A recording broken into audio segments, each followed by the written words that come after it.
Morning po mga kababayan. Sir, this is Cham, the Filipino channel lang niyo pong lingkod. So today is October 11, 2025 at tayo ngayon ay papunta diyan yan sa may Zabuti Street, Santa Cruz sa Makati, at dadalhin po natin sa may Park Avenue, Barangay 71, Pasay po yan. Okay, so magbabalik po tayo mamaya konti pag nakuha na po natin sila. Disclaimer naman po, ang content po natin ay kalsada at hindi ang passenger. Kaya nga naman, sakasakali man po na may marinig kayo mga pangalan ng lugar, pangalan ng tao, pangalan ng organization sa government or private man yan, ay wala pong kinalaman ng channel na ito. At wala pong pinapatungkulan. Lahat po ng pinag-uusapan dito ay pawang dito lamang po yan sa loob. At wala pong pinapatungkulan sa labas. So magbabalik po tayo mamaya konti pag nakakuha na po natin sila.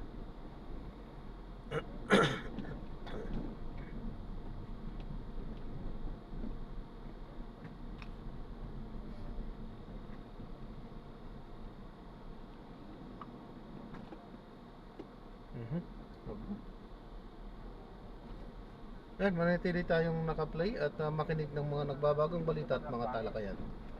Nag-focus kami ngayon. Sa totoo lang, ang magkalaban dyan, defense at prosecution. Hindi naman defense at saka victim. Oo.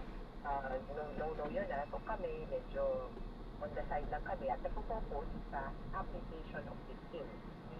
Na pinaghandaan namin ito sa legal team. Paano yung koordinasyon sa alaksan ng mga biktima. Pagkatapos nun, magpaparticipate sa confirmation of charges. Yung pagpapatuloy ng confirmation of charges, ang kailangan mag-ensure niyan, prosecution. Alalay kami sa prosecution ngayon tungkol doon sa mga binabanggit sa basihan para hindi matuloy ang confirmation of charges. Ito nga, hindi daw siya may consistent trial. Dito, kahit kaya, napagbigay kami ng informasyon sa prosecutor sa bahagi ng pangalan ng biktima na actually okay naman siya. Ito sabi ni Kitty, sa isang araw lang bumisita, okay naman siya. O ito, sabi ni Madam Elizabeth, siya pala yung favorite ko kasi yung favorite na life, ayan, pero glowing. Ngayon daw yung dati niyang asawa. So, ganun lang, monitor, itabay kami at suporta sa prosecutor. So, bali ba mang talagang hinihintay na ng attorney ay yung COC, yung confirmation of charges? Oo Pero may isa pa dalawa kasi yung punto kanina. Huwag natin ituloy kasi walang kapangyarihan yung ICC para mag-decide. At pangalawa, consistent trial siya. So, mukhang nagiging priority ngayon yung consistent trial. Kaya nag-focus doon. Doon naman sa jurisdiction, dati pa itong issue di ba? Yung walang kapangyarihan ng ICC, umexit na tayo, kumpleto na yung moment. Kaya sa totoo, sila lang ito halos lahat lahat ng kailangan mag-comment, nag-comment na. Yun, attorney, babalikan po namin kayo saglit ha, dahil kailangan lang po namin kuhanan ng update ulit si Dr. Teresita Pacolcol. Kaunay po nung nangyari sa Davao Oriental kanina, may mga aftershocks daw po kasi. Balikan po namin kayo, attorney ha. Turn right onto Senator Gil J. Briat Avenue.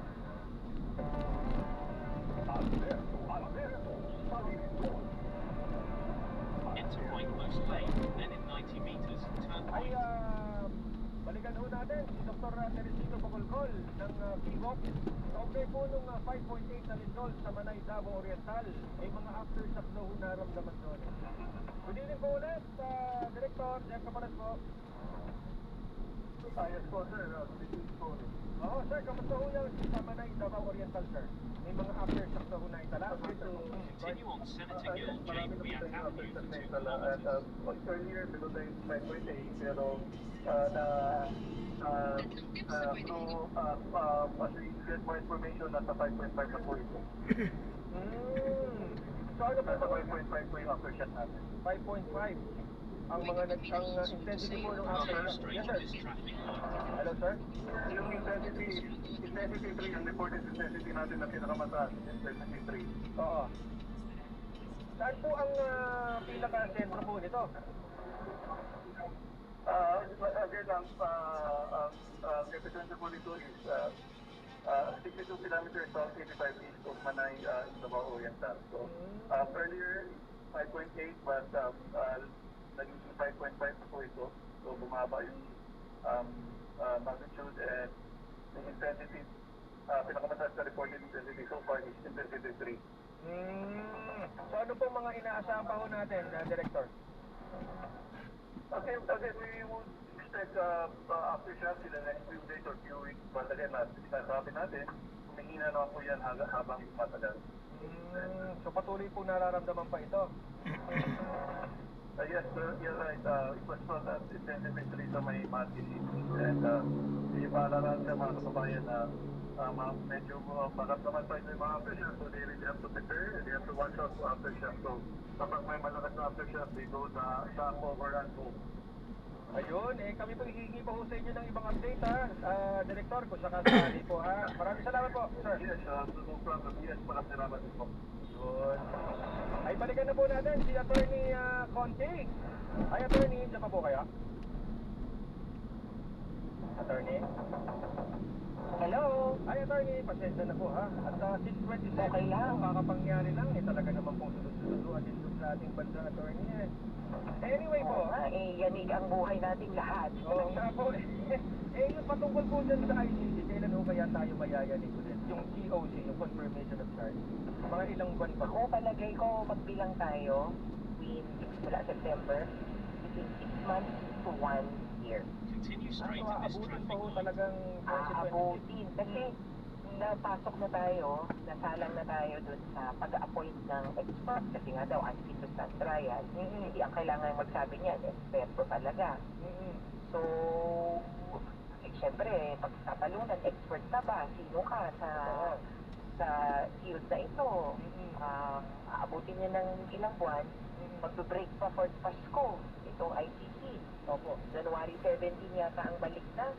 Kaya, mukhang matagal lang ng konti. Pero hindi naman ganun kasing tagal na dekada ang bibilangin. Yung fit to stand trial, Attorney, mukhang parang ang gagawin ba? Tama ba yung narinig ko, nabalitaan ko? May mga 5 doktor na kukuhanin na pag-aagrihan both parties. Tama po ba? Ganun ang proseso? Tama. Hindi exactly doktor, no? Baka kasi Oo. PhD yung iba, gano'n. Pero no, at least na expert sa itong field. So, Oo. behavioral neurology, forensic psychiatrist, at saka neuropsychiatrist. Sabi nila, at least 3 fields up to 5 person. So sa tatlong Yes. years, di ba 15 ito? Tama ba? Hindi, 3 fields, hindi ka dyan. Kapag sa 2 fields, pwede pang 2 na forensic psychiatrist, pwede pang 2 na naman. Oo. So, maximum of 5 naman, huwag naman masyadong madami. Ang sabi lang nila, Oo. dapat odd numbers. Yun. Tapos, Kasi pag even, maka-split decision. matatagalan na naman, ano? Gano'ng katagal yun? Yung pag-posisi pa lang doon sa pag-appoint ng mga... Ay, naku! Alam nyo, syempre una, mag-a-appoint. Ay, unang ngayon may recommendation na. May mga pangalan ang naibigay. Meron na. Kaya, meron na pong naibigay yung registry kasi itong mga expert na to ay dapat parang accredited sa court. Nagbigay yung registry. Sa 3 field na ito ang mga expert. Magtatanungan na lang, sino ba dito ang tatanggapin ng parehong prosecution at saka defense. Ang pinakamaganda kasi, pinakamainam, admitted ng both parties na, okay sa amin to. Problema, kung magtalo pa na, bias to, ito, ganito to. Oo. Pero mukhang ang klaro, korte ang mag-appoint. Hindi ko lang alam kung baka mamaya kung hindi magkasundo kasi yung dalawa, di wala ka nalang maa-appoint. Malinaw, korte ang mag-appoint. So yung judges ang magsasabi kung okay ba o hindi ang itong mga experts na to. Pagkatapos doon, ito na. Ito yung sinisilip namin at posibleng ito'y makatagal. Sa ngayon kasi, meron ng medical report dito sa SA. Oo. Meron na. Meron na. Oo, meron na. Continue straight at this traffic Nag-submit light. yung medical officer ng ICC detention facility. Oo, yun ay papaturi. Well, nung May, nag-CT scan siya. Nung June ba, nag-MRI. Tapos may tumingin sa kanya na psychiatrist. Oh, di ba? Parang meron ng mga, parang exam. Meron ng mga result. Ang problema, hindi ko alam kung sapat na. So parang At inulit kung ba hindi yun, pa kasi attorney? sapat, Parang inulit Ah? inulit-ulit yung procedure? hindi pa. Oo. Kasi may exam na. Nag-a-appoint kayo ng expert na system sa exam. E paano pag sinabi ng expert, kulang pa yung exam? Oo. Hindi na itanong to or hindi kami nasasapatan dun sa ginawang exam. Ayun na, lalo na psychiatric exam ang hinihingi. Eh, ang nakaraang exam, MRI, CT scan, eh di ba physical yun? Ang tanong, baka mamaya may tumor ba yan, may ganito ba yan? Eh, kung psychiatric ang issue, pag sabihin ng expert, actually, ang proseso para sa psychiatric exam, nung beses mong i-interviewin, etc., etc. So, may, ano kami doon, may mga kakakata, pero palagay namin doon tatagal. Bakit to? May pag-asa bang ipaulit-ulit yan? Halimbawa, tapos na. Tapos Posible. Oo, posibleng may paulit nung psychiatric portion ng exam. Kasi, kino-contest eh. Oo nga. Ayaw ng defense, actually. Ayaw ng defense dun sa ilang bahagi ng exam. Yung prosecution din ayaw. Sino ba yung tumingin dyan? Oo. Kaya, yun yung posibleng tumagal. Pero ang pag-asa namin, itong pre-trial chamber, itong mga judges, yung tatlong babae, Oo. Continue ay for ano, 500 ay meters, kumbaga, then make a left decisive. U-turn to stay Hindi on naman kayo pakikinggan. Santigua Okay kami Greenway dito. O traffic ito ang pasya namin. O ito, ganito ang dapat gawin. So, doon kami umaasa para mapabilis ang proseso. May balita pa ako, attorney, parang gagawin din ng kampo ni dating Pangulong Duterte. I-a-apela rin ba yung ano bang tawag doon? Yung judge? Parang Yung desisyon. Oo. Oo, yung desisyon. Oo, i-a-apela yan, ha? Oo. Sinabi na yung desisyon patungkol dun sa interim lease, i-a-apela. So, parang ang tawag sa atin, MR, Motion for Reconsideration. Pwede naman ang isa. Ang problema niyan, yung same judge na pinagpapasyahan yung jurisdiction, yung fitness to stand trial, same judge na pakikiusapan patungkol dun sa interim release. Eh di, takaw oras din. Pero eventually, maipapasa naman yan sa parang Supreme Court nila, o yung appeals chamber. So, mapapasa naman sa ibang judges. So, makakahinga naman ng kaunti itong tatlong judges ng pre-trial chamber, pwede na silang mag-focus dun sa ibang issue. Attorney, kapag halimbawa lumabas yung resulta ng medical, tapos halimbawa admit niya siya kung for trial, magagamit pa mo ba yun? O mababawi mo yung denial ng interim release? Hindi parang medyo independent yun. At ang lumalabas nga, pwede kang i-admit to stand trial. Ang mangyayari sa kaso ay archive. So, adjourned ang proceedings, hindi na matutuloy, pero hindi ma-dismiss. Oo. Di ba? Kasi bakit? Nag-usap pa tayo ng ebidensya? Hindi eh. Ang tanong lang, hindi niya kayang maintindihin ang kaganapan. In fact, sa ICC, kinikilala nila yung fitness to stand trial as a dynamic situation. Sa static na, porque ngayon hindi mo naaalala, Continue straight at the first traffic light. bukas, Then, in hindi 300 mo na rin meters, maalala. make a Hindi left siya U-turn. permanente. Kaya sabi nila, every 120 days. Kung i-unfit now, we will check again in 120 days, so 4 months. After 4 months, unfit pa rin ba? Parang gano'n, ano, ang sitwasyon. Kaya, hindi yan basta-basta palalayain. Sa ano At pala kung ito? unfit to stand trial ka, ibig sabihin, kailangan mo ba, ma-hospital ka ba? Kailangan mo ba ng care? Padala siya sa hospice. Or ano ba to, yung parang yung mga care home ng mga matatanda. O di ba kailangan ganun na din. Hindi ito biglang, sige pa, uwi na yan. Nako, iyan na yan na ang ayaw nga ng ICC dahil kaya nga po hindi siya pinayagang umuwi ngayon or pinayagan yung interim release. Ay ang laki ng posibilidad na uuwi yan, gagawa ng dagdag evidence o pakikialaman pa ang iba pang mga proseso. Talagang iba-ibang dimension pala ang talagang tinitingnan dito, attorney, no? Yung nakaraan, yung kasalukuyan, at yung pwede pang mangyari, no? Okay, Oo. sa pakikinig ko pala sa inyo. Sabi nga namin, Oh. yung multo ng mga sinabi ng niya at ng mga kapamilya niya, bumabalik-balik ngayon. Hindi ba nga yung basis ng interim release, kalakhan, kung bakit dininay, ay dahil sa mga sinabi ng kanyang anak. Nakita ko Kaya, parang sabihin na natin nakasama pa yun diba? Sa kanila. oo, kaya tama kayo, past, future, and present. Kapag ganyan ba, attorney, na nakapending yung trial, paano yun? Nakapending din yung mga arrest warrant ng mga dating PNP chief niya, like General Bato, dati, at si General Albayalde. Technically, magkakahiwalay ang quote-unquote kaso. There is a case against Duterte. Wala pang ibang kasong nakasampa. Pwedeng magbuo ulit ng iba pang klase ng kaso.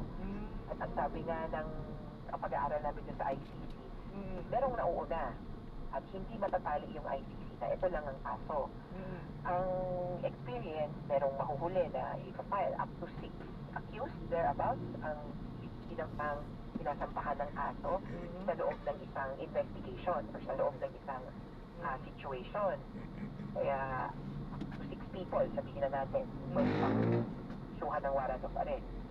Iba-iba, pwedeng iba-iba yung kasong isampa. At ito pa, kapag mas nahuli, abay pwedeng mas marami ang kaso, ang charges.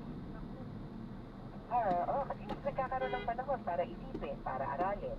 Kaya kung sa ngayon, ang reklamo nga namin bakit ang kaso kay Duterte ay crimes against humanity in the act of murder? Pumatay lang ba yan? Di ba may nahuli, may ganito?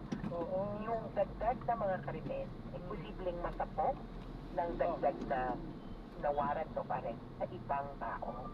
Yun yung yung pwede pang lagyan ng, idagdag pa yung ibang charges, yung torture, yan ba yun, Serious Torture, rape, at lalo na yung imprisonment. Maikakabit ko yun sa PNP Doon sa pumirma ng Command Memorandum Circular 2016-11-01, yung tokhang memorandum, kung sasampahan ng kaso si Bato de la Rosa, idadagdag ko yung At mukhang magsasangay-sangay pa ito, attorney? Naku, mahaba pa ito. Magbilang na po tayo ng minimum 1 decade. Kung ilang taon kayo ngayon, plus 10. Kamusta naman ang ginagawa niya? Dapat kung sakasakali siyempre yung sinasabi niyo malalabasan pa ng warrant, yung mga former chief nitong dating Pangulo, ano ang inyong mensahe sa kanila? Wait and see po tayo. And ako, see you in the ICC. Dun ang inaasahan namin na labanan talaga. Kasi yung talagang confirmation of charges ang talaga pinakihintay lalo na ng mga kaanan. Oo, kay Duterte Pero syempre, mauulit din yung proseso. So kung anong nangyari kay Duterte, initial hearing, initial appearance, tapos confirmation of charges, mangyayari din sa future accused. Teka muna pala, attorney, makunan ko na rin kayo ng reaksyon dun sa banta ni Congressman Duterte, Congressman Polo. Nababalikan ang mga tao? Nako, yan ang isa pang salita or statement na posibleng referan ng ICC. Kaya, di ba kanina binabanggit ko na hirap namang sabihin tumahimik na sila kasi who am I to them, ganyan. Pero kumbaga unsolicited advice, huwag din ang ipasama pa ang sitwasyon kung ano man sa'yo. At yung pagsasabing ganyan ay klaro na galing sa Duterte at ine-echo ng kanilang mga die-hard supporters. Narinig ko na yan na message na ko niya, sabi sa akin nung nag-post na Facebook, kumanda ka dahil kapag naging president, para sa 2028, ipakukulong ka. Ganon. Sabi ko, anong basihan? Hindi pwedeng ganito na parang tuputan lang ang ginagawa. Dapat may basihan. Ito nga ang sinabi, ang my father, an 80-year-old man who is no longer in power. Ano masasabi niya doon, attorney? No longer in power, pero ang yaman-yaman. Tapos yung mga kamag-anak niya, anim ba ang mga Duterte nasa posisyon? Oo. Huwag po nilang, kumbaga, very selective ng kanilang reality. Hindi Pero, raw flight risk ko. Hindi na daw kailangan mo yun. special friend of China, of the Chinese president, di ba? Naalala nyo, bigla na lang yan sumipot. 2 years ago ba, bigla na lang sumipot sa China. Yung ginagawa ng nandito na nga yung DFA, is it an official visit or not? Well, it was a visit of a special friend of, China or of the president. So, hindi ko rin masabi na, na hindi flight risk dahil he has friends in high places. Oo, talaga pong ang nakikita ko talaga dito, attorney, past President Houston, Yung nakita ko mention dito, Di ba? Yung mga kinumit na crime, nangyari sa past. Tapos ina-apply ngayong present, nakalimutan na po, Parang ganun nung lumalabas, no? Kaya, what comes around, goes around, di ba? Kaya ingat po tayong lahat sa ating mga sasabihin, sa ating mga ginagawa, kasi baka tayo rin ang mabalikan. Kung meron pa po nakakalimutan itanong, o meron pa ho kayong gustong idagdag natin yung pagkakataon, Attorney Conti? Palagi ko wala naman, sabi na natin na pag-usapan, pero ang malinaw dito, dapat tuloy ang kaso, tuloy ang hearing, kahit may desisyon tungkol sa interim release. Malaki ang puwang at gawang sa mga kakasabitan sa ating pero sana huwag na nilang sira-siraan tayo ng ICC, huwag na silang manakot ng mga biktima at mga potential witnesses. And lastly, sana ay huwag i-deny na nangyari ang mga krimen. Yan ang pinakamasakit para sa mga biktima.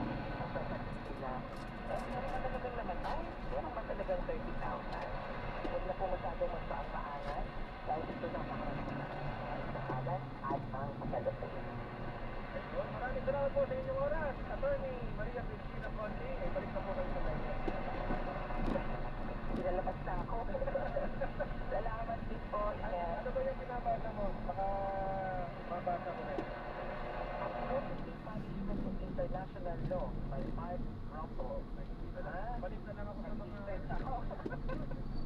Balik na lang ako sa mga self-help books. Mga lang magagaan na reading. Ay, mag-iingat po palagi, mag-iingat kayo palagi. Salamat. Salamat, ingat. Mainit na po sa bukas. Ngayon, ilalabas. Story Outlook. Masalimuot pa ang pagdadaanan.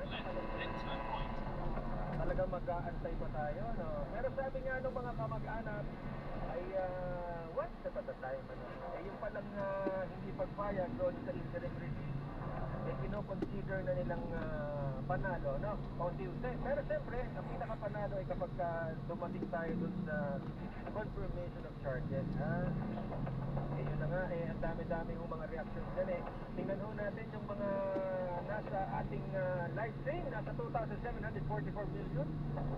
In 80 meters, Pag sa turn left. subscriber, nandito na si Prayer Warrior. Ayan, pinag-thumbs up sa kay Attorney Conti. Si Ruel Sumikay.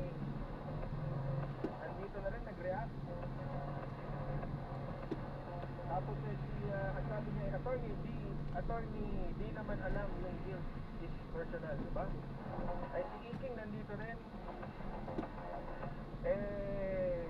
Teka muna, sabi ni Iking, welcome back daw sa dating times. Nga ito yung time slot namin dati ni Boss Gerson. Ng Turn right onto Park Avenue. daily na po tayo Monday to Friday, 8 to 9 p.m. Nag-vlog pa no? Hinahanap si Prof. Ricky. Meron lang importante pinuntahan si Prof. Ricky ngayon. In 90 meters, turn right, then you will arrive at your destination. Tapos sino ba? Si Xiang Ling. Hindi pagbibigyan interim release request. Dahil hanggang ngayon, ayaw nila kilalanin ang jurisdiction ng ICC. Diba? Tinawag pa nga daw na natin. Yun naman ang sabi ni Xiang Ling. Pangalan pa lang, Xiang Ling. Si Roberto Alberto Monico Ignacio, magandang gabi po sa inyo. Happy weekend po. Pakibati naman po yung kaibigan ko na si Neo Isaiah Nicolas. In Sa 40 kita meters, 23rd turn right. na kaarawan niya ngayon. Salamat po mula sa Pasay. Kuya, sa may ilaw na dilaw. 23rd birthday, Neo Isaiah Nicolas. May birthday din niya birthday niya si Jim Dencabo, ang amin pong segment producer. Happy birthday, Jim. Ang lagay mukhang itinadhana na Ito po. Hindi na lang ba akong 50 pesos? Calculating your destination.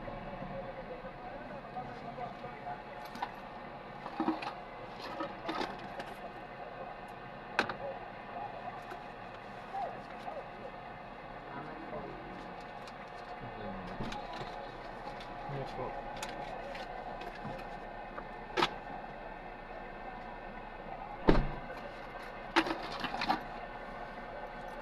Ayan, so na-drop na natin sila. So maraming salamat po sa panonood hanggang sa muli.